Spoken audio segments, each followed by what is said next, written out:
नमस्कार, आपके साथ मैं हूं गौरव अग्रवाल। पूरी दुनिया पर जंग के बादल मंडरा रहे हैं। वर्ल्ड वॉर 3 के खतरनाक सिग्नल मिल रहे हैं और आशंका जताई जा रही है कि अगले महीने विश्व युद्ध का विध्वंसक धमाका हो सकता है, जिसका ट्रेलर इस वक्त एक ओर आर्मीनिया और अजरबैजान के बीच चल रही जंग में दिख रहा है, तो दूसरी ओर दुनिया में वर्ल्ड वॉर के एक के बाद एक कई मैदान एक्टिवेट हो रखे हैं। सब के सब उस ज्वालामुखी की तरह धधक रहे हैं जो किसी भी वक्त फट सकता है और उसके बारूदी लावे की चपेट में पूरी दुनिया आ सकती है।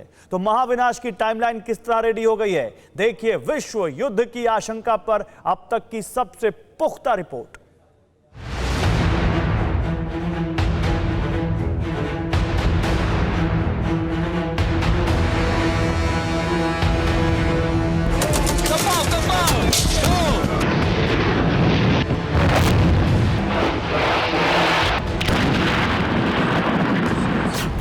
एक ऐसा युद्ध जिसकी चपेट में आएगी पूरी दुनिया।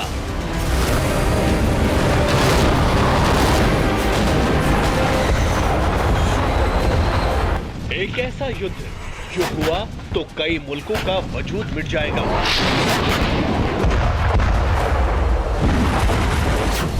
एक ऐसा युद्ध जो हुआ तो तबाह हो जाएगा ये मृत्यु लोक।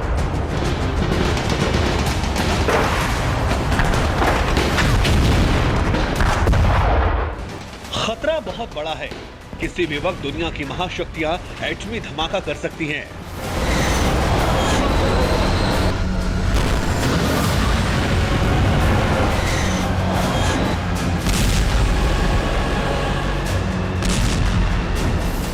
जो हालात हैं, जो तैयारियां हैं, वो उन वर्ल्ड वॉर 3 की आशंकाओं को और बल दे रही हैं।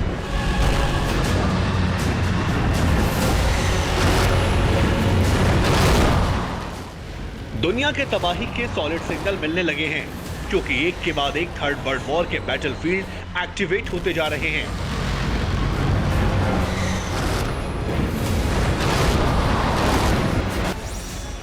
वर्ल्ड वॉर 3 की डेडलाइन एक्टिव, विध्वंसक जंग तय, एटमी धमाके का हाई रिस्क, तबाही के टारगेट फिक्स।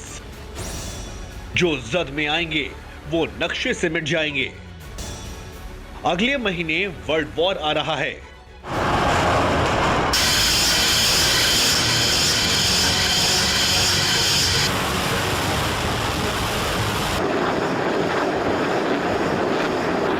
बारूदी धमाकों से कांपती जमीन और धुआं धुआं आसमान, ये नारगोनो काराबाग है।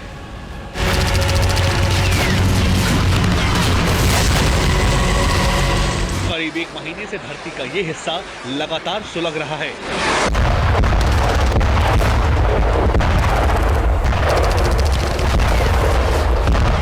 आर्मीनिया और अजरबैजान के बीच जमीन के एक टुकड़े को लेकर छिड़ी जंग कब थमेगी? कब ये बारूदी संग्राम बंद होगा? कब इस इलाके में युद्ध विराम होगा? ये कहना बेहद मुश्किल है।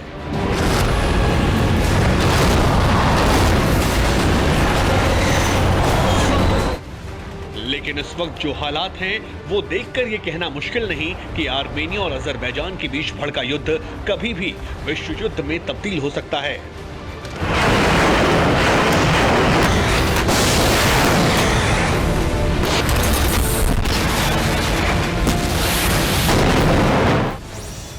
क्योंकि दो अदने से मुल्कों के बीच जारी जंग को रोकने की सीक्रेट सुपर पावर रूस की कोशिशें नाकाम हो चुकी हैं, तो सुपर पावर अमेरिका भी संघर्ष विराम नहीं करवा पाया है। क्योंकि तुर्की के शहर पर बारूद बरसा रहा अजरबैजान किसी को भी सुनने को राजी नहीं है और तुर्की अमेरिका और रूस को लगातार चुनौतियां दे रहा है, भड़का रहा है। तुर्की के पास अपनी सेना और हथियारों के साथ साथ रूस और अमेरिका से लिए गए घातक हथियार भी हैं। उनमें से एक है रूस का S-400 मिसाइल डिफेंस सिस्टम।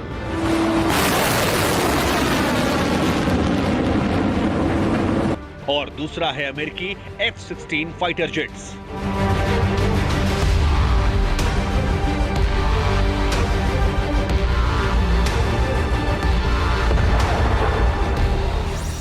और तुर्की ने पिछले हफ्ते रूस के S-400 मिसाइल डिफेंस सिस्टम का परीक्षण किया, और वो भी अमेरिका के F-16 फाइटर जेट के खिलाफ। जिस पर अमेरिका ने कड़ी आपत्ति जताते हुए तुर्की को गंभीर परिणाम भुगतने की चेतावनी दे दी। लेकिन तुर्की के तुगलक एर्दोगान के सिर पर जंग की सनक सवार है। उसी सनक का नतीजा है हर दिन और भीषण होती जा रही है आर्मेनिया और अजरबैजान की जंग, जिसके चलते पूरी दुनिया दो हिस्सों में बंट चुकी है।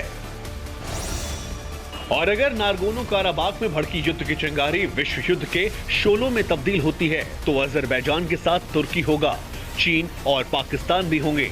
इस्लाम के नाम पर मलेशिया भी अजरबैजान के साथ होगा। ईरान और नॉर्थ कोरिया भी अजरबैजान के साथ होंगे। तो वही आर्मेनिया के साथ नए समीकरण दिखने वाले हैं। आर्मेनिया के साथ रूस सबसे पहले खड़ा है। अमेरिका भी आर्मेनिया के साथ होगा। फ्रांस भी युद्ध के लिए तैयार है। अजरबैजान को हथियार सप्लाई करने वाला इजराइल आर्मेनिया के साथ जा सकता है। सऊदी अरब और सर्बिया भी आर्मेनिया के लिए लड़ेंगे। यही वजह है कि अजरबैजान और आर्मेनिया के नाम पर हो रही गोलबंदी विश्व युद्ध का संकेत दे रही है। और ये जंग कब एटमी जंग में तब्दील हो जाए कहा नहीं जा सकता। तीसरा विश्व युद्ध छिड़ने वाला है और इसकी शुरुआत अगले महीने से हो सकती है। ये बात दुनिया में बन रहे तमाम हालातों को देखते हुए और अलग अलग देशों के युद्ध की तैयारियों के आकलन के आधार पर कही जा रही है। और उसी आकलन के आधार पर कहा जा रहा है कि विश्व युद्ध की धुरी में टर्की तो होगा ही, लेकिन इस वक्त टर्की को शह दे रहा चीन भी होगा। विस्तारवादी और कोरोना वायरस के जनक चीन के राष्ट्रपति शी जिनपिंग ने युद्ध वाली गीदड़ भभकी दी है। एक तरह से कहें तो सीधे सीधे युद्ध में उतरने की धमकी दी है। इस वक्त नारगोनो काराबाख में जो बम और बारूद बरस रहे हैं उन पर अमेरिका की पूरी नजर है। और उसकी दो अहम वजह हैं, क्योंकि इस युद्ध में वो तुर्की भी शामिल है जिससे अमेरिका पिछले कुछ सालों से खफा है। और दूसरी वजह है ड्रैगन, क्योंकि इस वक्त जारी अजरबैजान आर्मेनिया की जंग में तुर्की को आगे कर चीन भी पीछे से खेल रहा है। तो वहीं दूसरी ओर साउथ चाइना सी में भी अपनी नापाक मंसूबों को अंजाम देने के फिराक में है। ताइवान पर कभी भी हमले की तैयारियां हैं। ताइवान से लगती सीमा पर चीन ने GF-17 हाइपरसोनिक मिसाइल और S-400 एयर डिफेंस सिस्टम को तैनात कर रखा है।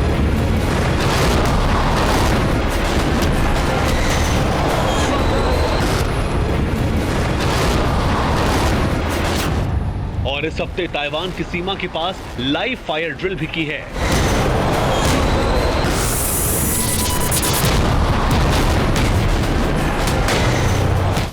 दो दिन तक चले इस युद्धाभ्यास में बेहिसाब मिसाइलों की बौछार की गई।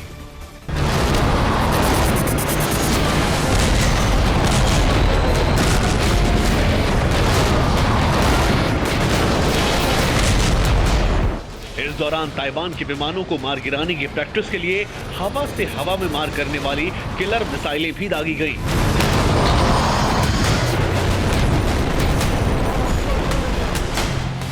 लेकिन समंदर में ड्रैगन की दादागिरी की जल समाधि बनाने के लिए अमेरिका भी पूरी तरह तैयार है। ये तस्वीरें अमेरिका, जापान और ऑस्ट्रेलिया के साउथ चाइना सी में हुए युद्धाभ्यास की हैं। चंद रोज पहले हुई इस वॉर एक्सरसाइज में चीन की अकल ठिकाने लगाने की प्रैक्टिस की गई।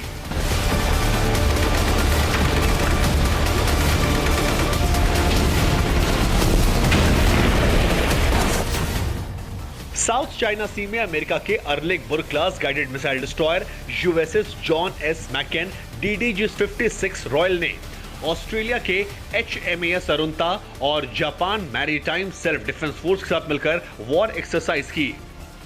साउथ चाइना सी में इस युद्धाभ्यास से बीजिंग तक खौफ की सुनामी दौड़ गई। जिनपिंग को नजर आने लगा कि समंदर से किस तरह बीजिंग पर बारूद बरस सकता है, तो उन्होंने गीदड़ भभकियां दे डाली।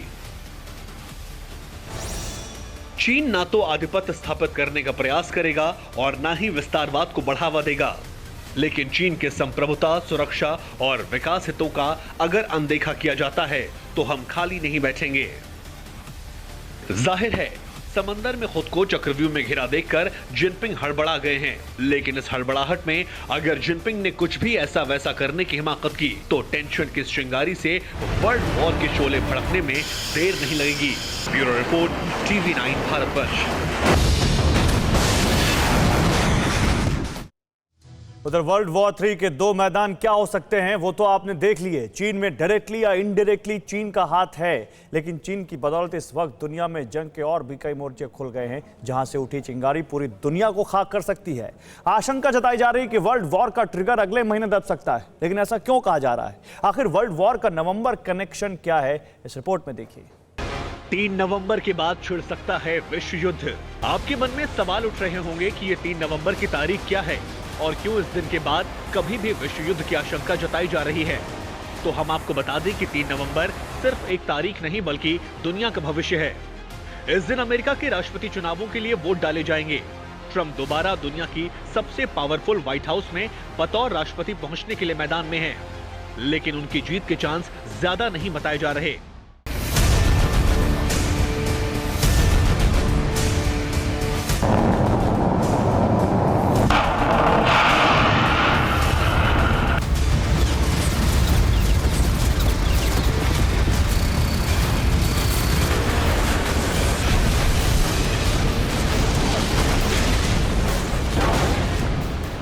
और अगर ऐसा हुआ तो ये दुनिया को विश्व युद्ध की विभीषिका में झोंक सकता है। जानी मानी मनोवैज्ञानिक बैंडी ली ने आशंका जाहिर की है कि अगर ट्रंप चुनाव हार जाते हैं तो विश्व युद्ध भड़कने की आशंका है। यह भविष्यवाणी यूं ही नहीं की गई, इसके पीछे आधार है ट्रंप का वो जवाब जो चुनाव हारने के बाद सत्ता के शांतिपूर्ण ट्रांसफर को लेकर किए गए सवाल के बाद दिया गया था। डोनाल्ड ट्रंप ने कहा था कि हम देखते हैं कि क्या होगा, जिसके बाद ट्रंप को जानने वाले ये कह रहे हैं कि अगर डोनाल्ड ट्रंप चुनाव हारते हैं तो उसके बाद कुछ बहुत बड़ा होगा। ये माना जा रहा है कि ट्रंप दोबारा राष्ट्रपति बने या फिर ना बने, 3 नवंबर के बाद वो चीन के खिलाफ बड़ा कदम उठा सकते हैं। उस चीन के खिलाफ जिसने कोरोना वायरस फैलाकर अमेरिका को अब तक का सबसे बड़ा जख्म दिया है, और उसी कोरोना वायरस से निपटने को लेकर ट्रंप लगातार सवालों में घिरे हुए हैं। ऐसे में चीन से अमेरिका डायरेक्ट आर पार का मोर्चा खोल सकता है।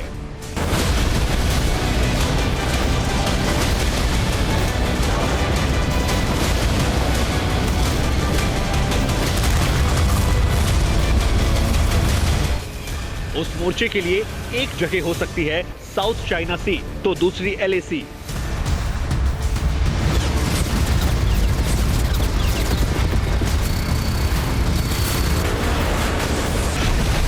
क्योंकि चीन साउथ चाइना सी में अमेरिका को डायरेक्ट चुनौतियां दे रहा है, तो LAC पर हिंदुस्तान के खिलाफ साजिशें रचकर इनडायरेक्ट चुनौतियां दे रहा है। वो LAC जहां पिछले 6 महीने से वो चिंगारी सुलग रही है, जो सिर्फ चीन और भारत को ही नहीं बल्कि पूरी दुनिया को विश्व युद्ध में झोंक सकती है।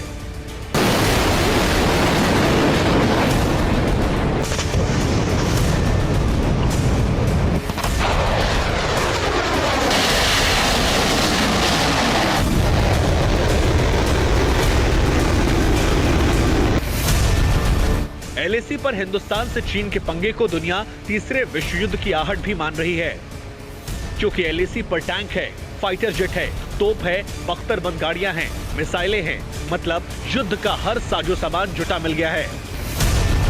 चीन की साजिशों से लगातार युद्ध का खतरा बढ़ता जा रहा है, तो हिंदुस्तान ने भी मुंहतोड़ जवाब देने और सबक सिखाने की पूरी तैयारियां कर रखी हैं, और इसमें अमेरिका हिंदुस्तान के साथ मजबूती से खड़ा है। जहरीले जिनपिंग को उसी के अंदाज में जवाब देने के लिए अगले हफ्ते ट्रंप के 2 दूत हिंदुस्तान आ रहे हैं, विध्वंसक तैयारियों को अंजाम देंगे। 27 अक्टूबर को अमेरिका के विदेश मंत्री माइक पोम्पियो और रक्षा मंत्री मार्क एस्पर आ रहे हैं। 2+2 वार्ता के तहत माइक पोम्पियो भारतीय विदेश मंत्री S जयशंकर से बात करेंगे, जबकि मार्क एस्पर के साथ रक्षा मंत्री राजनाथ सिंह की मीटिंग होगी। चीन के खिलाफ हर एक्शन में हिंदुस्तान के साथ खड़े होने की प्रतिबद्धता जताने वाले माइक पोम्पियो जब दिल्ली की देहरी पर होंगे तो ड्रैगन की शामत आएगी। इस मीटिंग में LAC से लेकर LOC तक पाकिस्तान के खिलाफ सख्त रणनीति अपनाने और जबरदस्त फैसले लेने की उम्मीद जाहिर की जा रही है। LAC पर चीन साजिशें रच रहा है, तो LOC पर उसका गुलाम पाकिस्तान हिंदुस्तान पर हमले की प्लानिंग में जुटा है। जिस तरह LAC पर भारत मजबूती से डटा है, उससे सहमे चीन की शह पाकर पाकिस्तान LOC पर जंगी जखीरा बढ़ा रहा है, ताकि वो अपने आका चीन को खुश कर सके और पाकिस्तान के अंदर इमरान और बाजवा के खिलाफ हो रही बगावत को युद्ध भड़काकर दबा सके। इसके लिए पाकिस्तान अपने आका चीन और कट्टर दोस्त तुर्की से घातक हथियार खरीद रहा है, जिसमें सबसे लेटेस्ट है A300 MLRS। पाकिस्तान अपने जंगी जखीरे के लिए चीन से A300 MLRS को लेने की कोशिश में है, जिसे 90 से 299 किलोमीटर तक सटीक निशाना लगाने में माहिर माना जाता है, और तुर्की से बेहद एडवांस रचनार PTR-X parameter surveillance radar system लेने जा रहा है। ये पाकिस्तान का डर भी है और युद्ध की तैयारियां भी, जो पूरी दुनिया पर बारूद बरसने का सबब बन सकती है। पाकिस्तान और चीन की पागलपंती विश्व युद्ध का बिगुल फूंक सकती है। दोनों की जंगी सनक धरती पर सबसे विध्वंसक धमाका करा सकती है, ऐसा धमाका जिसकी कल्पना भर से कलेजा कांप उठे। बर्बादी का वही अलार्म एक हिसाब से सेट हो चुका है, यानी बिग वॉर का अलार्म बजा है। दुनिया के कई हिस्से ऐसे हैं जो इन दिनों अशांत हैं। कई मुल्कों की आबो हवा में बारूदी जहर घुल गया है। सुपर पावर अमेरिका और सीक्रेट सुपर पावर रूस भी आमने सामने आ सकते हैं, क्योंकि नाटो देशों और रूस के बीच तनाव गहराता जा रहा है। ब्लू बैटल ग्राउंड में कभी भी दुनिया की दो सबसे ताकतवर सेनाओं के बीच टक्कर हो सकती है, क्योंकि चंद रोज पहले रूस ने हाइपरसोनिक मिसाइल जिरकॉन का टेस्ट करके युद्ध का सायरन बजा दिया था। रूस ने यह परीक्षण ऐसे समय पर किया जब उसका अमेरिका और नाटो देशों के साथ तनाव गहराता जा रहा है, क्योंकि रूस पर दबाव बनाने के लिए अमेरिका ने भी पिछले दिनों अपने 6 परमाणु बम वर्षक विमान B-52 ब्रिटेन भेजे थे, जिन्होंने ब्रिटेन के फेयरफोर्ड एयरबेस पर तैनाती के दौरान 57 बार उड़ान भरी थी। परवाह देश की, सोमवार से शुक्रवार रात 10 बजे TV9 भारतवर्ष पर।